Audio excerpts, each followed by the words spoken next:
All right. People pleasing. Okay, first of all, can I just say how much I love the title of this episode? Please like me. Please like me. Because what does it mean to be a people pleaser? I mean, it's basically saying yes to things you don't want to do. It's saying yes to all the things. All the things.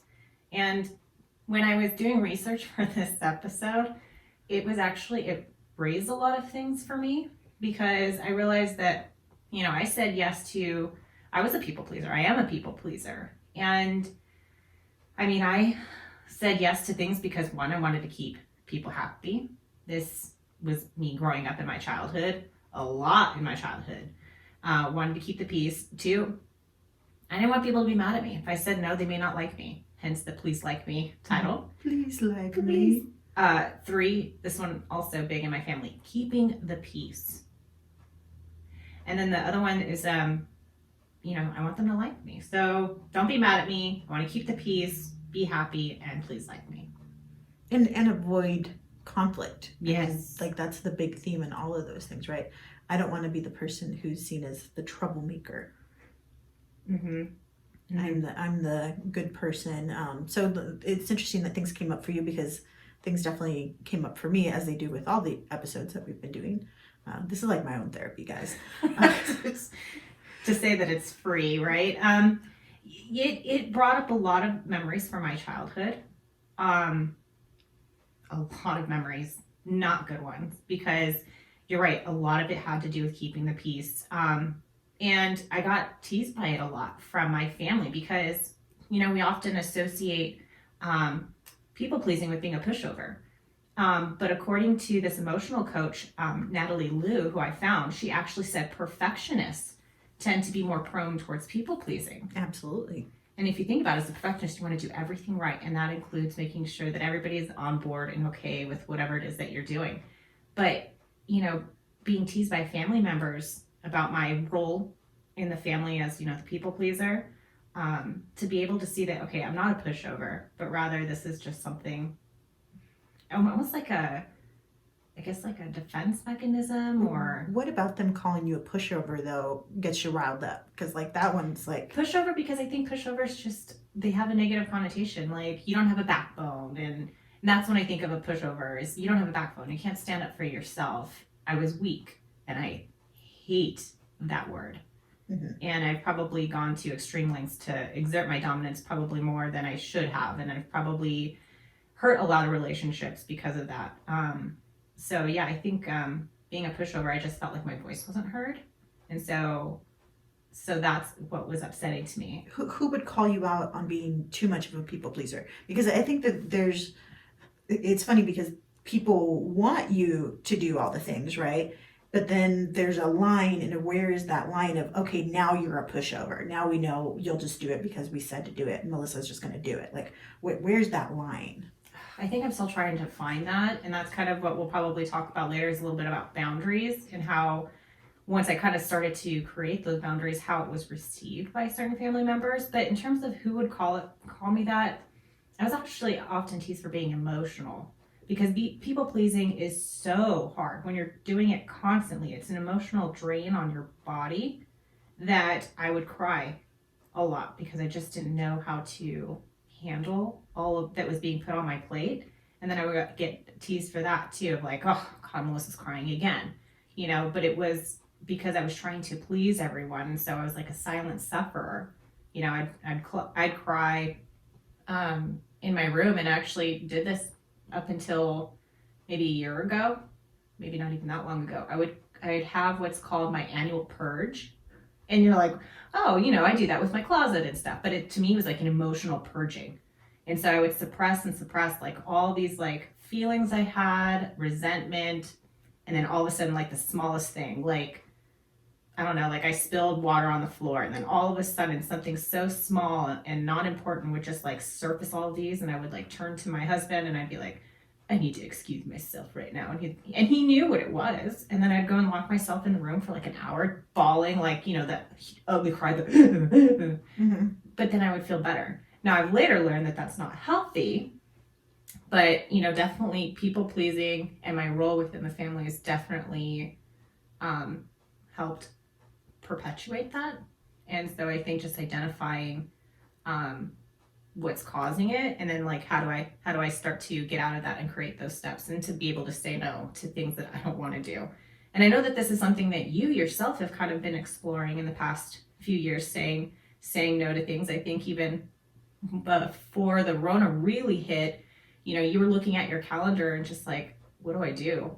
Well, what I did before the Rona happened was I decided for this year that I was going to have a 90% rule. And my 90% rule is I needed to be 90% excited about what I was doing. Otherwise, I'm not doing it. Mhm. And that included accepting invitations to lunches or to dinners, to speak at events, whatever it is. If I'm not 90% excited about it, I don't want to be spending my energy there. And really what that did was it made every single day more mindful of where I'm spending my time. Where am I putting things? I'm super excited about this podcast, so I have no problem being involved and being here and being present. It has to be things that I want to be doing, because otherwise I'm resisting it at so many other turns. And I'm also becoming resentful. I'm resentful of the fact that I am spending energy and time on things that I really just don't have that much of an interest. But it goes back to the people pleasing, right? Before it was like, oh yeah, of course, like I'll be on this committee, I'll be on that committee, I'll do all of these different things because first of all, well, it's such an honor to be asked. Mhm. And you want people to like you, and you want to show, hey, I'm a team player. I'm doing these things and I'm getting involved because it helps the firm, it helps my clients, whatever it is. And then just realizing, hey, spreading myself out that thin to all of these different groups, and they're good groups. I'm not No, yeah. bad talking any of them. They're absolutely fantastic groups, but maybe at this point in my life, they are not they're not serving me the way that they did before. And so, okay, I think it's okay to be able to move on, but it took some time. I mean, I can say for sure there's at least one group that I absolutely adore. I've been in this group for a very long time. I love the mission statement and what everybody's doing on there. But I think I reached a point where I was not excited about going to the meetings, and I felt like it was not a waste of my time, but there were a lot of things that would drag on, and I wanted to get home, and they're during the week and just things. And so I felt this resentment. And so it gets to a point where I don't want to be there and I feel forced to go there. So I took, the Rona actually gave me the opportunity to really say, hey, you know what? This is not something that serves me right now. And it's okay for me to step away. But getting to that point of being able to say, yeah, I'm not doing that. And then there was another board that I was serving on that dissolved because the board is, or the organization is doing so well that they had to restructure because they were going to hit over $1 million in donations. And that puts you into a different stratosphere of just being a nonprofit. And so they needed to do things a little bit different. So then the local board that I was on, it dissolved. And I was like, I can take this out.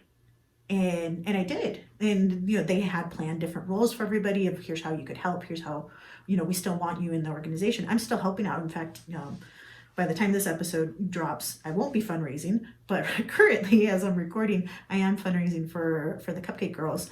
And that gift of them dissolving the local board gave me an opportunity to step back and really help me focus on things that I enjoy. It's still a good group. It's still something that I enjoy, but I think having that 90% rule for myself has really helped me not be so much of a people pleaser and have to think about what am I getting out of this? Am I excited about this? And how did you come up to this 90-10 rule? Was it something your counselor shared with you, or how did you come up with like, okay, I'm going to start, implementing this rule?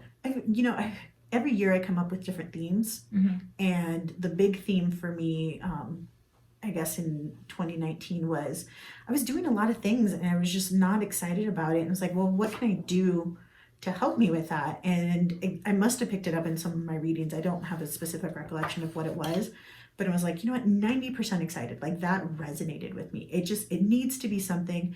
And I wish I could remember where I picked it up, because it was something about setting a standard and setting something that high up of here is where I'm going to devote my time, and just really more of a mindfulness practice.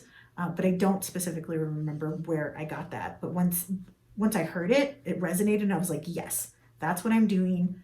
I have to be 90% excited. If not, I can say no. And you can say no in many different ways. But I think at that point in my life, I would say December or so, I was looking at how do I say no to some of these things? I mean, there were a lot of activities that were going on. I mean, the holiday seasons overall can be very draining. And even though they're a lot of fun to connect with people and see everybody, uh, I don't have to do all the things. And I think once my mind allowed that thought in, it was like, yes, Siria, hold on to this. You do not have to do all the things. Because I definitely have some people pleasing tendencies. And it's interesting. So, again, according to this Natalie Liu, she was talking about that people pleasing is a response to old hurts and loss. It is undoubtedly a survival and coping mechanism that we've learned in childhood and then just continued on into adulthood. And so when I see these things, when I read that sentence, I was like, yes. Well, they do, and it's actually also a response to trauma that can come out of it. And I've talked about this a bit. And it's definitely had a traumatic childhood, and just knowing, okay, being a people pleaser is part of that. But I never considered myself a people pleaser. That's more of a current label that I'm like, oh yeah, no, I definitely have those tendencies. What I would always call myself was a chameleon, because I was very good at jumping from group to group and just blending in. And I still have that skill. And now I see it as an asset. But now I know, hey, even that response, even being a chameleon, being someone who can be in any group whenever, is a response to trauma, because I can adapt. I'm super adaptable. And okay, that's great for me now, but at least now I know what it is. And so not everything that has come out of my childhood has been bad, but just knowing, hey, this is something that does happen to people, because I think when you're not as concerned about people pleasing, you can stand your ground. You can stand in one group and make a commitment because that's your truth. And I'm not trying to do it for anybody else. I'm doing it for myself. And getting to that point of I'm doing things for myself, that's been the biggest journey that I think I've been on the last couple of years, and really owning that. In 2020, pre-Rona, was where I was starting to do that, and then having these opportunities and these outs that came as a result of the Rona. I'm like, oh, okay, I didn't have to say no to a bunch of stuff, but now when things are starting to pick up again, I have to have that. Am I excited about this? Am I not? Why am I doing this? So, for example, right now we have some things going on at work, and I want to interject, right? And I'm like, why am I doing this? Am I doing it because I want to people please? Am I concerned about the group? I want everybody to have a good experience. I want it to all be kumbaya. Like, what is it? And I think what I've come to realize is, yes, I want to do it to please the group, but it's also because I want to help, and it's an area that I know how to help in, that I don't think anybody else has thought about or knows, because I'm just aware of the issue. And so if I wasn't excited about it, I wouldn't be interjecting.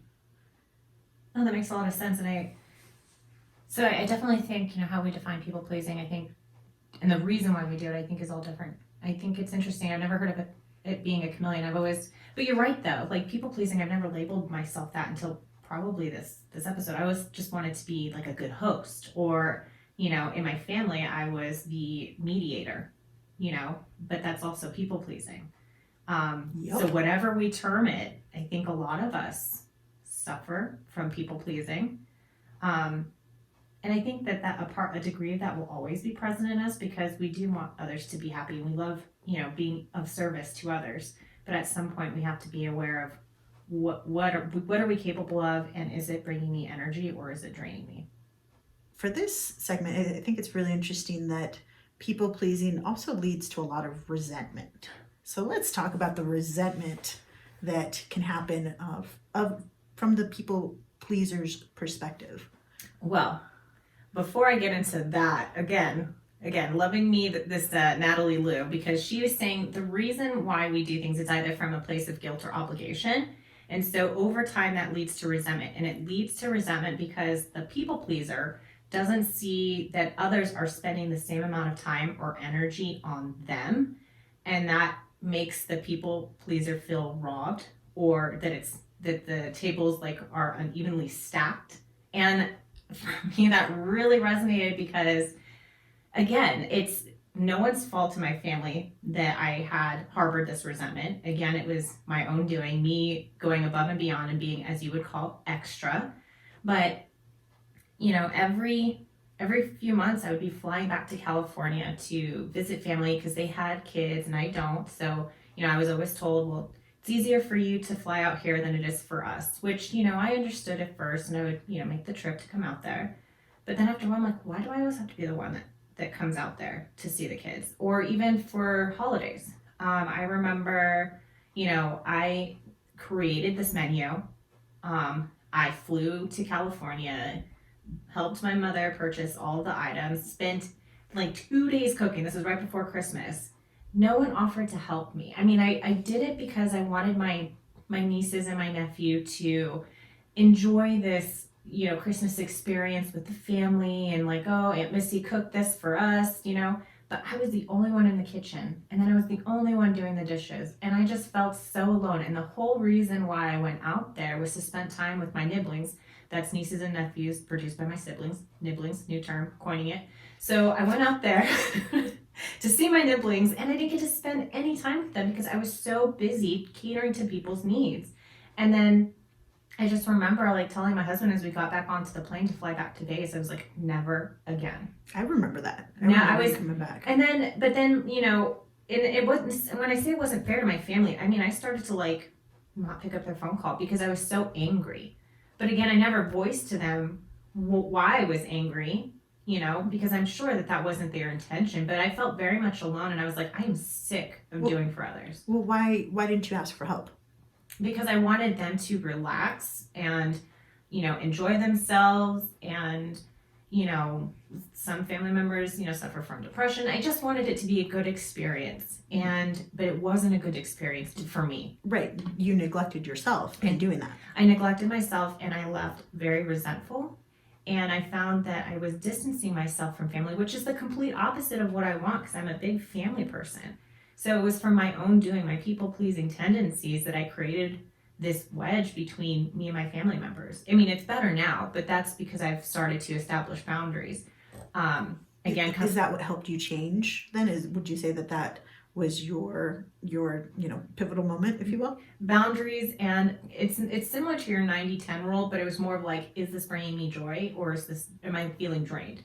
If it's not filling my cup, then I'm not going to participate in that. And I found that by doing so, kind of like what you said, I'm able to bring my whole self. If I'm enjoying what I'm doing, then I just feel like the person or people that are receiving me are getting the full me. So did you experience any blowback? Yes. So anytime you start to establish new rules, you treat people, or you teach people how to treat you. So for the longest time, I'm this people pleaser, hardly ever said no. When I started to resist coming out to California for kids' birthdays, or refusing to come out to babysit them, I did receive some blowback. And I had to understand that it had nothing to do with me. It was just a new dynamic between me and that sibling. Well, you weren't living up to expectations anymore. I wasn't, and I'm sure that they were disappointed that I wasn't coming out, and that was something I struggled with, because I didn't want people to be disappointed in me, but I couldn't do that anymore. What's worse, being disappointed in yourself, or having people disappointed with you? Ooh, that's a tough one. Because I would say disappointed in myself, because even if someone's disappointed in me, then I'm disappointed in myself that I've disappointed that person, and then I compound that exponentially. So I'm my own worst critic. So I would definitely say, I think we all are. Yeah. Our own worst critic. And so knowing that, but every time that you cross one of your own boundaries and you give in to something, I feel it immediately. Because you're disappointing yourself. I feel it immediately in terms of, actually the first thing I notice is my energy is drained, or I'm not looking forward to an event. As much as like, okay, I can be like, gosh, I miss my nibblings, but then if I'm like overextending myself, again, my own doing, I'm like, oh, you know, like, and I don't want it to be that way. I never Mhm. want it to be that way. So, but I do think I've gotten it, but I have received blowback from it. But eventually, you know, the family or the friends, they get used to it. They do Because you're learn. defining a new normal. They do learn, and I think once you have that learning down, it's very helpful. But it's also something that um, can have their unexpected consequences as well. Unexpected consequences is something that it's its own topic, but I am so fascinated by that one because I just really do think that, you know, I've become very good at putting in my boundaries. And at first I put them in with my family. Now I've put them in with my work, and I'm super protective of my boundaries. And I'm so excited I got a new paralegal. And I told her, she's like, she asked me, she's like, what are your expectations? I expect you to help me keep these boundaries. So, how did you stand firm? Because, like, for example, with my family, when I remember I was sending a text message to one of my siblings. And I just want to point out that I'm not intimidated by these people. Again, it's my own self imposed Mhm. crap. But I remember sending this text message to 3 or 4 different people before I even sent it to my sibling. Like, does this sound too harsh? You know, I'm saying no, but is there a better way that I can say no? Like, I don't want to do that. And it's like, I was like almost apologetic for having to say no. I was like, lashing myself for saying no. So how have you found strength to just be firm in your convictions and firm in, like, you know, this is the hard line in the sand, I'm not crossing it. How have you managed that? I don't know that I have managed it completely, but Mhm. where I started putting in boundaries was with my time. My time is very valuable as it is for everybody's because we only get this moment It's a and we don't have finite anything. resource. Yeah, exactly. And so that's the number one resource that we all have. And so for me, it was my parents um, just expecting that I would drop everything to help them Mhm. or to do something, to show up to a dinner and do things. And yeah, maybe when I was in law school or younger, I could do those things, but no, I'm sorry, I'm traveling for work. I've got a deposition, or I've already made time commitment plans with my friends. And, you know, these are things that if I'm giving you my time, you're a priority, Mhm. and I want to be present with you in that moment.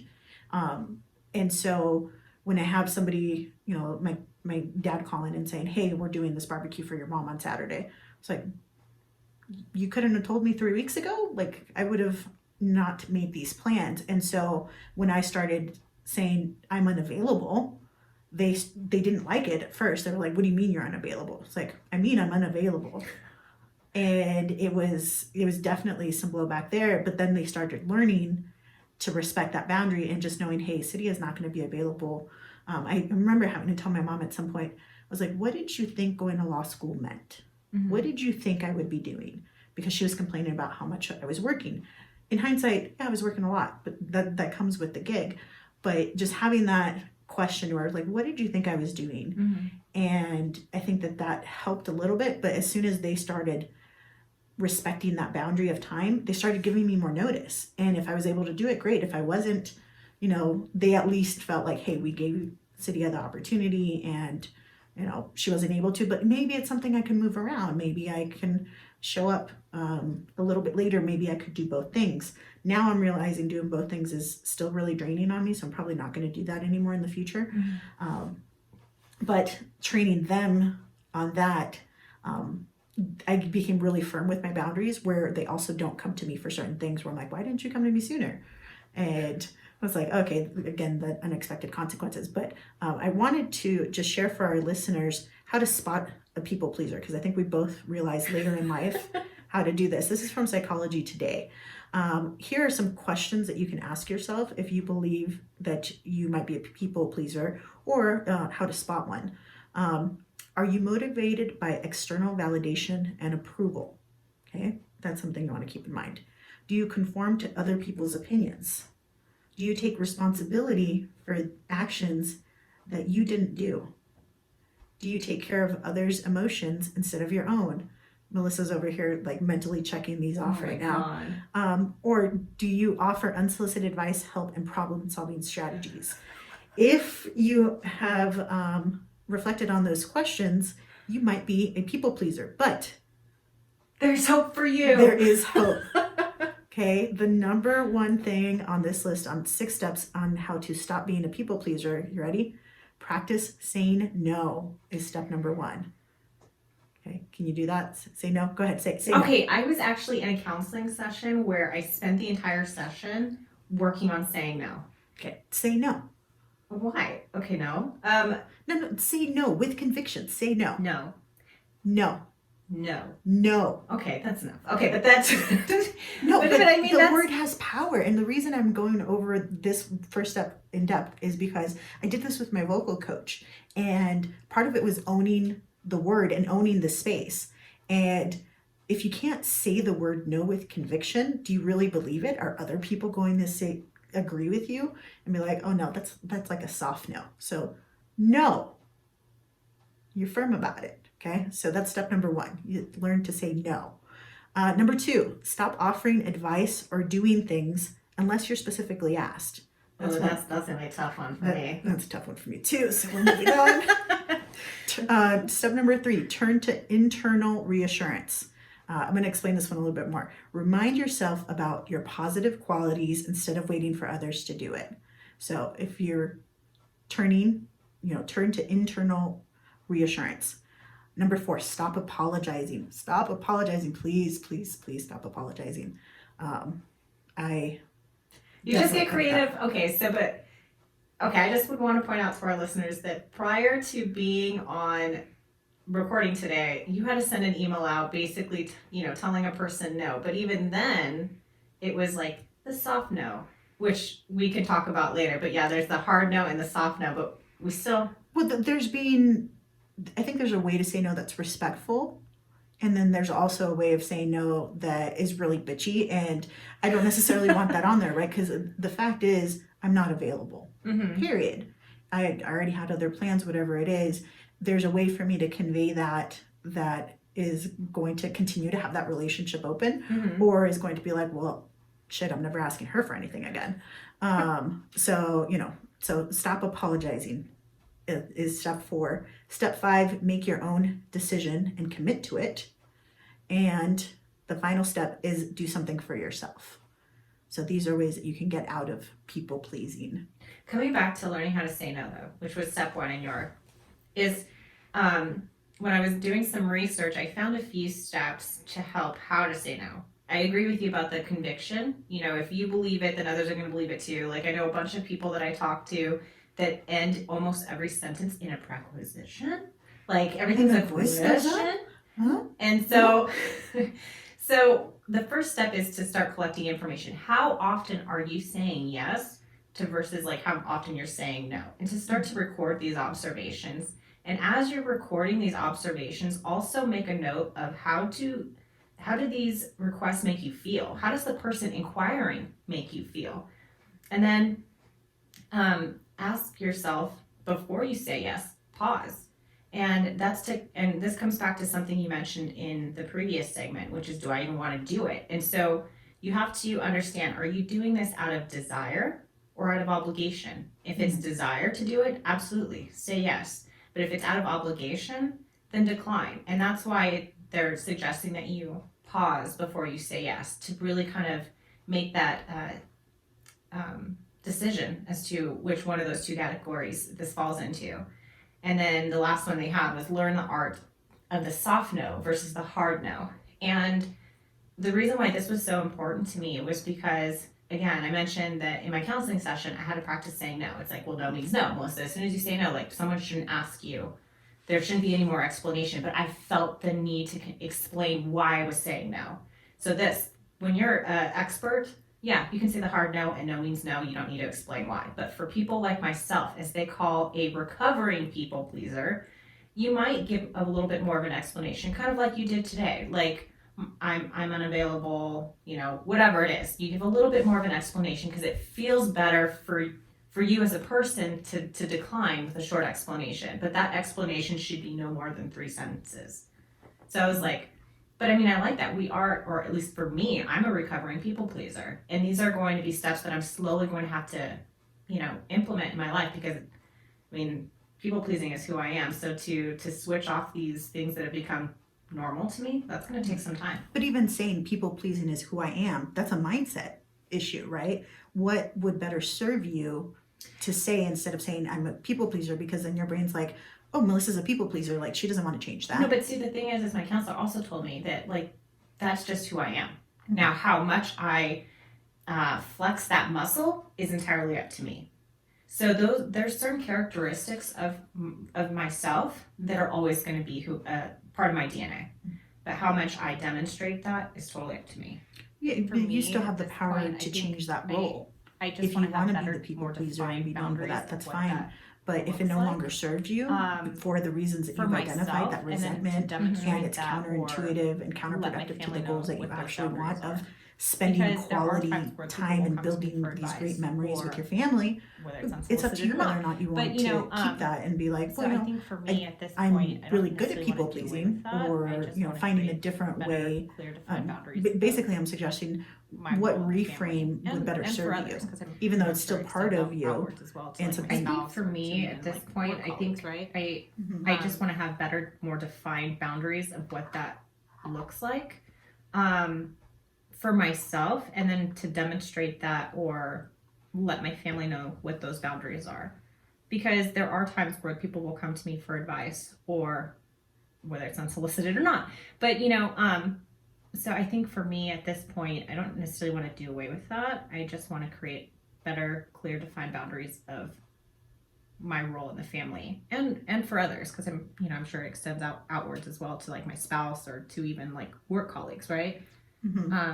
But you have that, and then you also have the ability. I think one of the it's things so important. You is, highlighted a well, really you know good what? Let thing me about let me it's check just, my like, calendar, because it may not be a talk no about right reflection now. a lot Might be here, no, and oftentimes for myself, I won't I make can't a do this decision right now. because Maybe I can do it I later. have to take Oh, a I'm moment to interested think in about that, it, but I it's think just being not something self-aware and that I have really capacity understanding, for like, right now. why- And just being able to why know am I leaving where every does it family fall. You know, I function, have like, drained and disengaged. one group that keeps Why asking me am to do something, and I finally avoiding to realized add certain things I to my kept calendar? avoiding putting it And on my really calendar because I'm not understanding, excited about is it doing the it. person And that's draining my me, brain or was is like, it ding, ding, my ding, ding, role? ding, you finally Is have it it. the Like, request? you And I think are not excited about this. It's like, between, like, those I three just need to things say and no. really I think understanding it's so what's important. You causing the highlight a drain really because good all thing three. about it's just like and then talk about being able reflection to a lot act accordingly. here, and oftentimes for myself, I won't make a decision because I have to take a moment to think about it. But I think being self-aware and really understanding like why am I leaving every family function like drained and disengaged? Why am I avoiding to add certain things to my calendar? And really understanding, is it the person that's draining me, or is it my role? Is it their request? And I think delineating between like those three things and really understanding what's causing the drain, maybe it's all three, and then being able to act accordingly. Exactly. Dear listeners, we want to hear from you. Are you a people pleaser? If so, how has this influenced your life? Join our private Facebook community to share your thoughts and insights on this and all of our episodes. We want to thank our producer and music director, Ron Johnson. This has been an Astronomicus DMR production. Thank you for listening. Remember, it's never too late and you're right on time.